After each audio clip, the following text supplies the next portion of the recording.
ginagamit, pinabayaan, gipabayaan, iniwan. Ay, kaluoy man. So magandang morning sa inyo mga guys. Mayroon na makita ulo brownie sa ka-dark more. Baute, kita nyo. Ga-brown ridaya, flat pa. Yun di po ta. So dinulong sa akin mga guys ni Idol dahil nga ambal niya sa akon.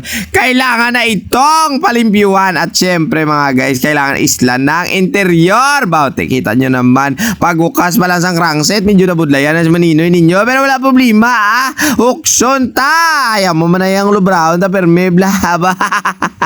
Ang tiga kagumok, kaya na pang hindian niya. Importante. Kwarta! Masunod sa bulsa. Yun po ta.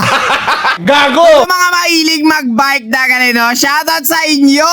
At syempre, dahil ngayong iba nagbabalik trabaho na, nagbabalik eskwela na sa sunod nyo bulan. At ako na yung mambal ko sa inyo mga guys, so pag may bike kayo, ihanger nyo, ikabit nyo bala, tapos kung pwede, putso nyo, plastic putsa. Hindi nga pagtapos bugani, bike, ihalid mo lang sa gad, tapos paulan-ulanan, tapos nagre-reklamo ka na, ay hala, ang dami na namang guba, papalitan na namin ito, ba? Ano na po kaya kwarta, no?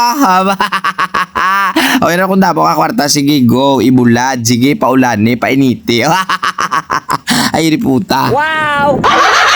So balik na tayo mga guys sa obra. Ito, ipakita ko muna sa inyo mga guys. Ang interior ya, sobrang sira-sira na, nagpululuswak na. Kailangan mga guys, bayluhan. And then, balik na tayo dito. Mga baklas na tayo mga guys sa kanya mga kasudlan. Kasi nga, dugay-dugay, giginiguro, giging tambay mo. Pero believe ko mga guys, kahit sobrang dugay na niya gintambay, siyempre, malimpyo pa rin ang unod. The best niya mga guys, kaya wala yagin paulanan.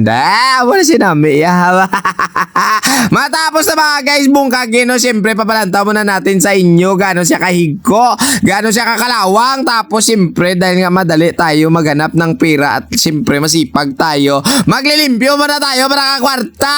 Nakikita nyo na ba? Kiskisan mayo, pismitan mayo, agay. Ate, tinawagi di ba la? Perfect na perfect talaga mga guys sa mga ganyang galawan, no? Kung kaya kayo, hindi kayo marunong magpakayo, maglimpyo, dalhin nyo sa akin. Pero bago nyo dalhin, siyempre, magdala ka mo kwarta, kaya wala ko di kwarta. Ayoko magtrabaho ng lampira, alam nyo naman, di ba la? Kamahal sa Blacklon, subong, ibisang pampagas na ganito, wain ako di. Ay, ambot na lang gida. So, patay tayo mga guys, no? Siyempre, bago natin ipabalik ang yapisa-pisa, maglagay muna tayo papadanlog, no? Bottom bracket, head parts, hub niya, ganyan tayo magtakod. Lagyan, papadanlog, kaya kung hindi ka ni danlog, sapnot na, At dahil nga nalagyan na natin mga guys, papadanlog, kailangan muna natin itong isusuok, igugulo. Tanan nyo mga guys, yung balik, ipamalikta. At syempre, kailangan muna natin yan ipang-align para at least magkuha ang tagiya na binami. Di ba la? Tanawan dagway, tanawa. So maraming salamat sa inyo mga guys, no? Hanggang dito na lang si Maninoy ninyo dahil andito na yung may-ari. Pinagawa na naman mga guys, no? Kag syempre, excited ng tagiya. Dol, manamang salamat si mo ha, baute, lantawa bala, nakangiti, iyang pupuli, hayabaw. Thank you so much sa imo dol ha. Kag sa mga followers ko, maraming salamat sa inyo mga guys. Hanggang dito na si Maninoy ninyo. Isa lang mambal ko ha. Yan po ta.